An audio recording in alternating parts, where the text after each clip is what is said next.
Uma mulher que estava passando tempo com sua família em uma típica manhã de sábado ouviu a campainha tocar e foi abrir a porta.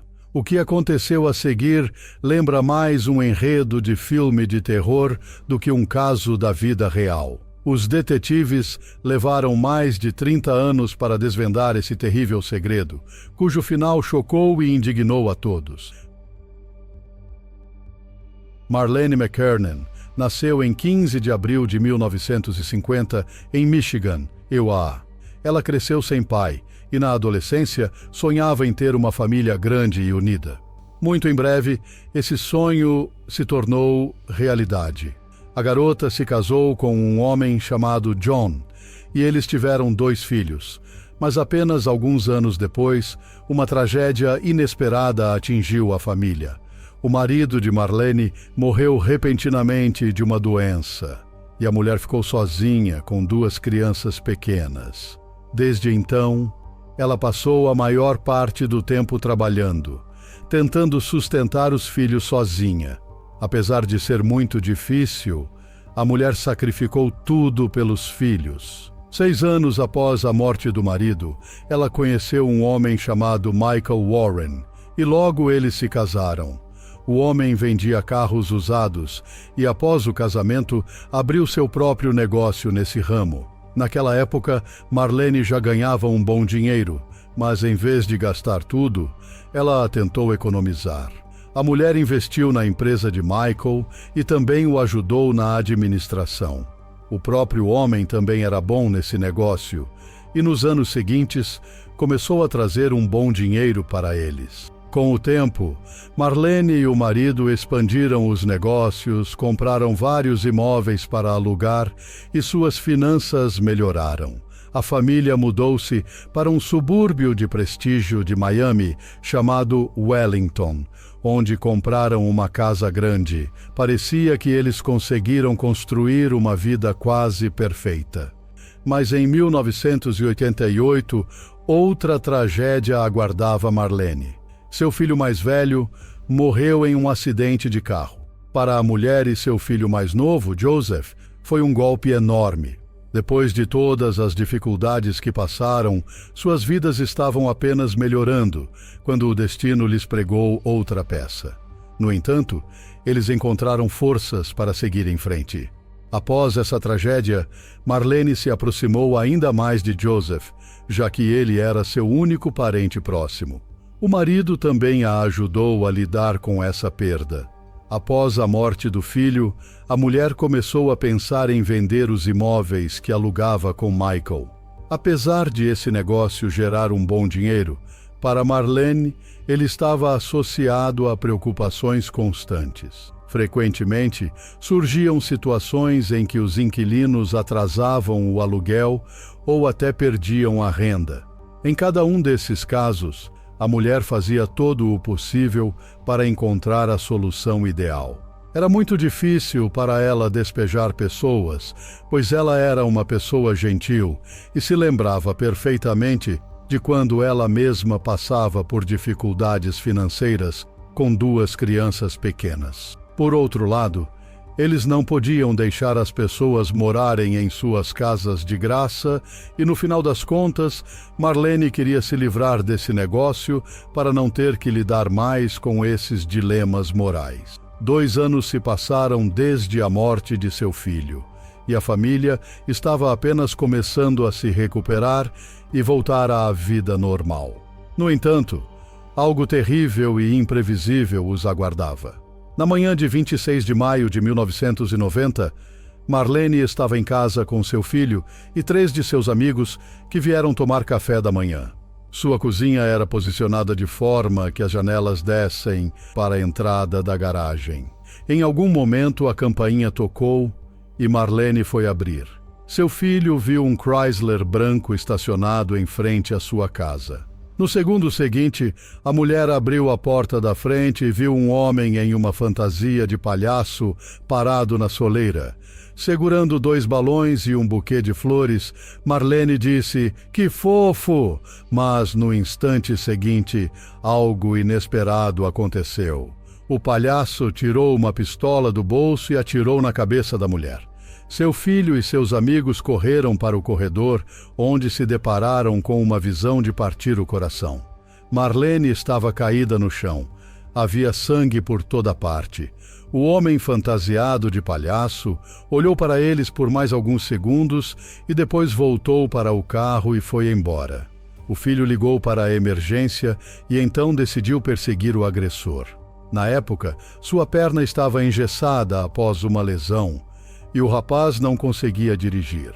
Ele disse a 2 amigos para ficarem com sua mãe. Pediu à sua amiga para assumir o volante e, junto com ela, dirigiu na direção para onde o criminoso havia fugido. No entanto, naquele momento, o palhaço já havia desaparecido de vista. Eles não conseguiram encontrá-lo. Marlene foi levada ao hospital inconsciente e os detetives iniciaram uma investigação. Primeiro, eles conversaram com todos que estavam na casa. O filho da mulher disse que não conseguiu discernir nenhuma característica distintiva do agressor. Ele estava usando uma fantasia e maquiagem. Ele estava usando luvas e uma peruca. A única coisa que o filho lembrava era que o criminoso tinha olhos muito escuros. Seus amigos acrescentaram que o palhaço era bastante alto e que seus sapatos se destacavam no contexto da fantasia. Eles pareciam sapatos de trabalho.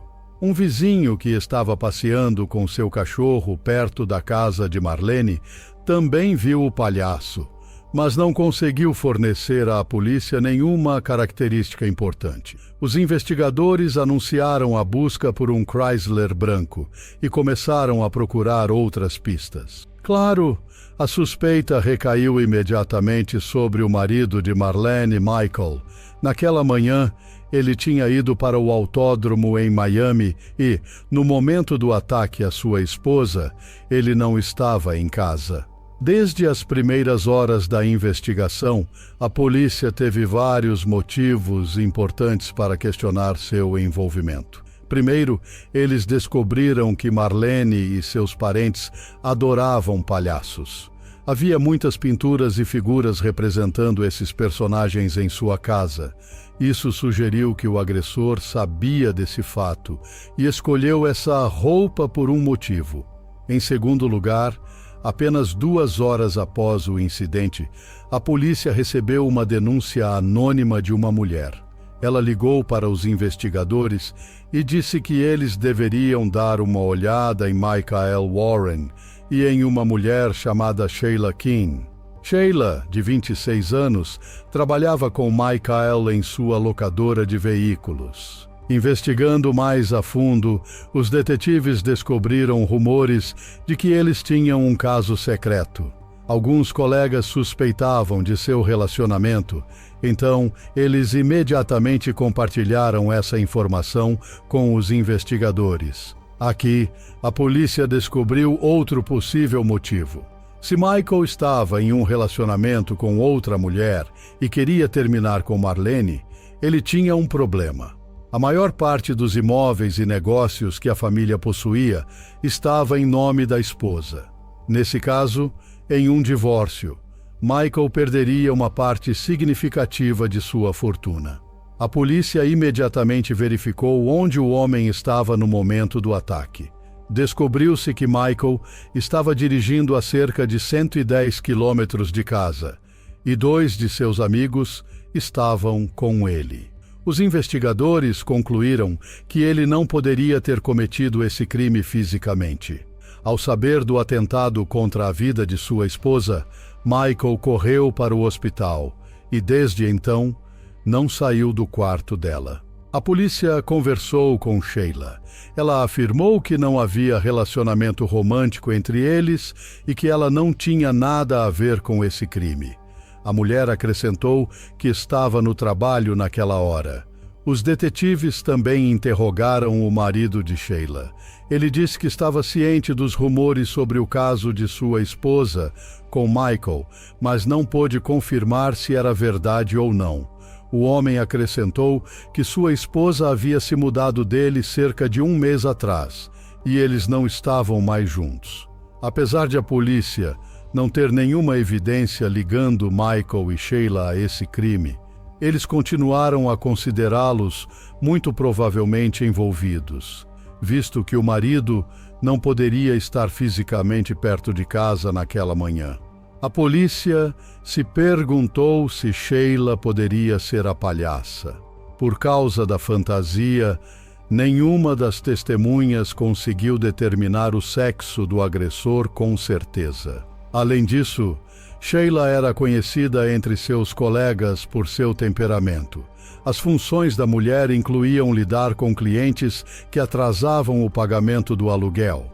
Na maioria desses casos, ela tinha que levar o carro deles de volta e era inflexível.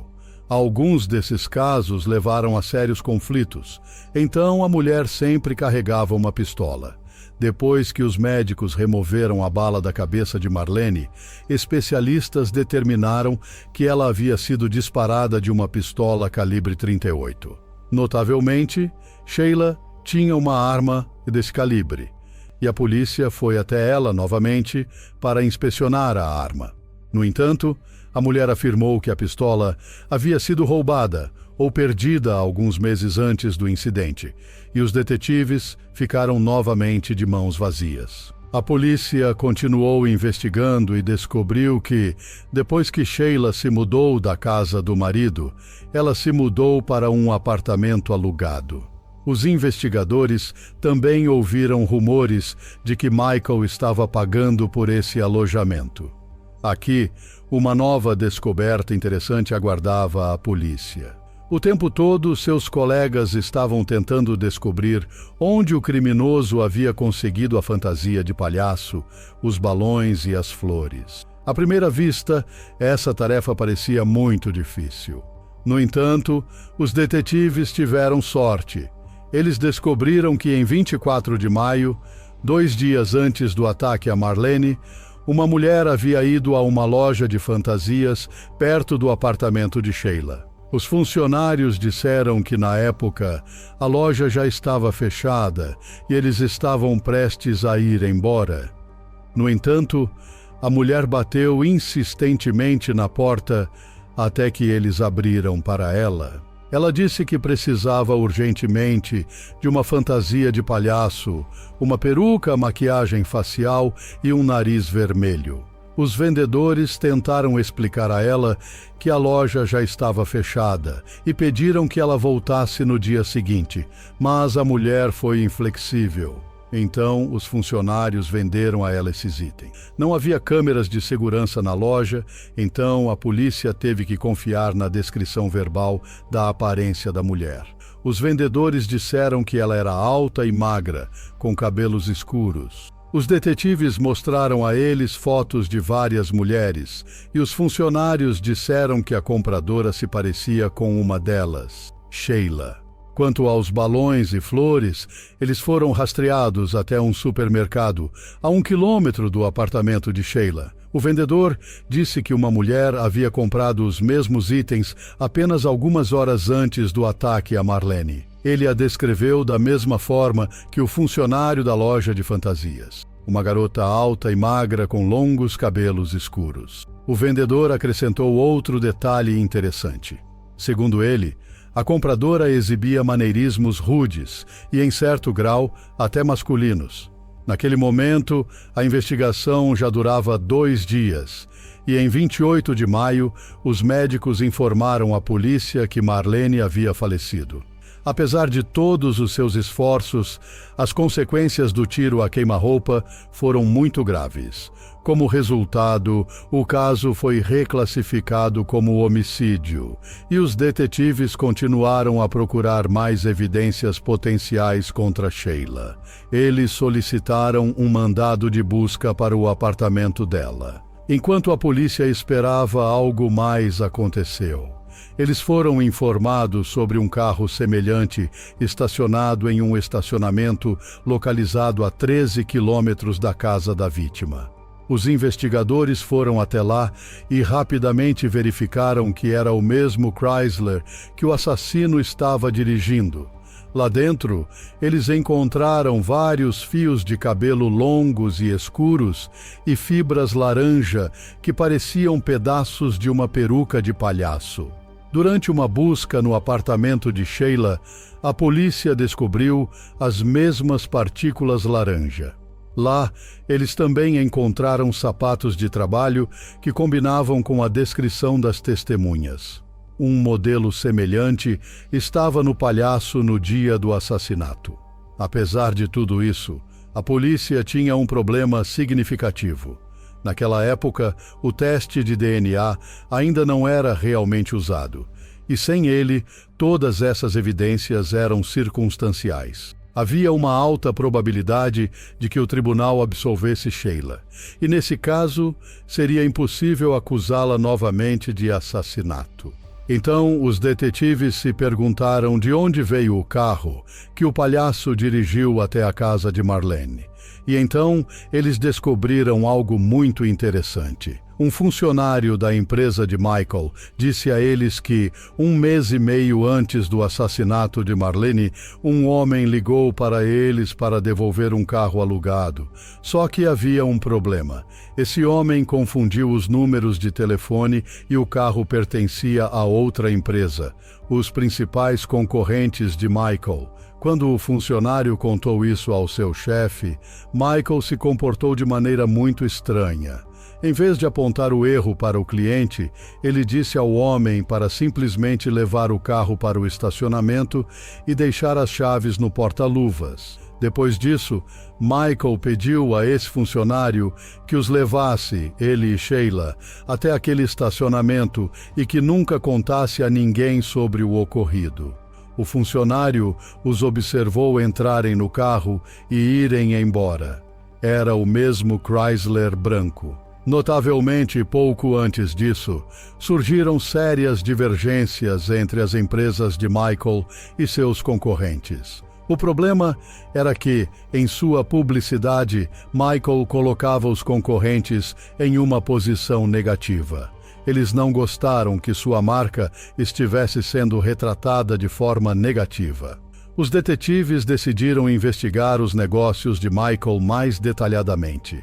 Durante uma auditoria, eles descobriram inúmeras violações da lei, manipulação de impostos e seguros. Além disso, eles encontraram evidências de que Michael, às vezes, recorria a métodos ilegais de retomada de carros, mesmo quando os clientes pagavam em dia e não violavam nenhuma condição.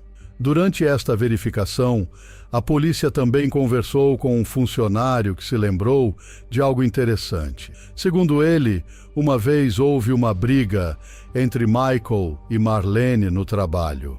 Quando a mulher saiu, Michael perguntou ao funcionário: "Quanto você cobraria para fazer minha esposa desaparecer?" Apesar de tudo isso parecer muito suspeito, os detetives ainda não tinham nenhuma evidência ligando Michael ao assassinato. No entanto, ele foi preso por várias fraudes comerciais. Inicialmente, o tribunal condenou o homem a 8 anos de prisão. Ele foi libertado após 4 anos. Mais tarde, em 2002, Michael se casou com Sheila e eles se mudaram para outro estado. Apesar de os detetives não terem conseguido provar seu envolvimento no assassinato, eles continuaram a monitorá-los. A polícia descobriu que, após a mudança, Sheila começou a se apresentar a todos os novos conhecidos por um nome diferente: Debbie. Ela também tingiu o cabelo de escuro para loiro. Ela e Michael abriram seu próprio restaurante e parecia que eles conseguiam construir uma vida maravilhosa em um novo lugar. No entanto, logo começaram a circular rumores entre os funcionários de seu estabelecimento de que Sheila havia matado a ex-mulher de Michael. Aparentemente, um deles se deparou com informações sobre este crime e descobriu que a polícia ainda suspeitava deles. No entanto, os detetives ainda não conseguiam provar sua culpa, e o caso esfriou completamente. Ele só foi reaberto em 2013, quando uma nova equipe de investigadores solicitou uma revisão de todas as evidências disponíveis. Naquela época, a tecnologia no campo de DNA e outras evidências físicas havia atingido um novo nível em comparação com 1990. Demorou vários anos para examinar as evidências. Primeiro, os especialistas compararam as partículas laranja encontradas no apartamento de Sheila, no carro e na cena do crime. A análise mostrou que elas eram absolutamente idênticas, mas a evidência mais importante os aguardava. Os especialistas coletaram uma amostra de DNA de vários fios de cabelo encontrados no Chrysler branco e os compararam com o DNA de Sheila. Eles corresponderam completamente. Assim, os detetives obtiveram evidências irrefutáveis de que Sheila estava naquele mesmo carro que o palhaço dirigiu até a casa de Marlene. Isso foi suficiente para levar o caso a julgamento. E em 2017, a mulher foi presa. Naquela época, Sheila tinha 54 anos e ainda se declarava inocente. Ela foi recusada a fiança. Ela aguardava julgamento na prisão. Quanto a Michael, ele insistiu que não estava envolvido no assassinato de Marlene e acreditava que Sheila também não tinha nada a ver com isso. Ele contratou advogados caros para ela e a espera pelo início do julgamento se arrastou por anos. Em preparação para o julgamento, a polícia revelou alguns fatos que não eram conhecidos anteriormente. Descobriu-se que, um ano após o assassinato, um advogado que trabalhava com Michael em questões de negócios os procurou. Ele disse que cerca de um ano antes do assassinato, Michael fez a ele uma pergunta muito estranha. Se um marido matar sua esposa, o que acontecerá com os bens em nome dela? O marido os receberá? O advogado ficou surpreso com essa pergunta. No entanto, isso não o impediu de realmente dar conselhos a Michael. Ele disse que se o marido pedisse a um conhecido para cometer esse assassinato e a investigação não pudesse conectar o marido a essa pessoa, ele receberia todos os bens da esposa. Mas então, o advogado disse algo que mais tarde chocou os investigadores.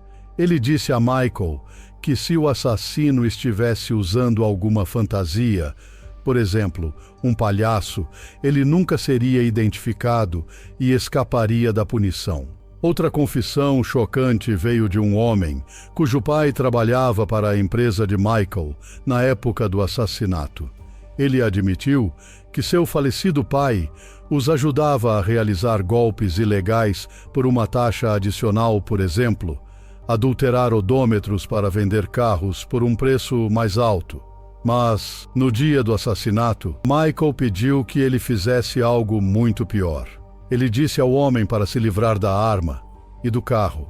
Aparentemente, ele estava falando sobre o carro para o qual o assassino mudou depois de deixar o Chrysler no estacionamento. E o funcionário atendeu a esses pedidos. Antes de sua morte, ele contou tudo isso a seu filho e acrescentou outro detalhe importante. O homem disse que o segundo carro estava escondido em um canal. Assim que a polícia recebeu uma denúncia sobre esta informação, eles vasculharam o canal e realmente encontraram um carro lá. Infelizmente, nenhuma evidência sobreviveu nele. No entanto, o próprio fato de sua presença neste local confirmou que a testemunha estava dizendo a verdade. O início do julgamento de Sheila foi constantemente adiado, até que uma data final foi finalmente marcada para 12 de maio de 2023. Mas, em 25 de abril, algo inesperado aconteceu. A mulher anunciou que queria se declarar culpada, em troca de não ser condenada à morte. Se ela perdesse o julgamento por assassinato, ela enfrentaria essa sentença específica. Seus advogados explicaram a situação da seguinte forma: Sheila era inocente deste assassinato, mas temia por sua vida. É por isso que ela assumiu a responsabilidade pelo crime de outra pessoa. No entanto, há uma explicação muito mais lógica. Sob os termos do acordo judicial, ela se declarou culpada de homicídio em segundo grau, que acarreta uma pena de 12 anos de prisão. Esta foi a sentença que ela recebeu. Mas fica ainda mais interessante. O tribunal deduziu desse prazo o tempo que a mulher passou atrás das grades desde sua prisão, cerca de 5 anos e meio. Mas isso não é tudo. O juiz reduziu a pena restante devido ao bom comportamento de Sheila. Como resultado, a mulher teve que passar de 16 a 24 meses na prisão. Seus advogados garantiram a ela que seriam capazes de obter sua libertação após o término do período mínimo desse prazo. Assim, Sheila foi considerada culpada pelo assassinato a sangue frio de uma mulher na frente de seu filho e recebeu uma sentença francamente ridícula por isso. Quanto a Michael, seu envolvimento ainda não foi provado e ele permanece em liberdade. Provavelmente, ele nunca será acusado de nada relacionado ao assassinato de sua esposa, já que não há uma única evidência contra ele. Apesar de tudo isso, o filho de Marlene agradeceu aos detetives que conseguiram chegar ao fundo da verdade e não desistiram deste caso por muitos anos. A morte de sua mãe foi a tragédia mais difícil para ele, porque ela era sua única família. No entanto, ele conseguiu lidar com essa dor, abriu sua própria pequena empresa de construção e reconstruiu sua vida.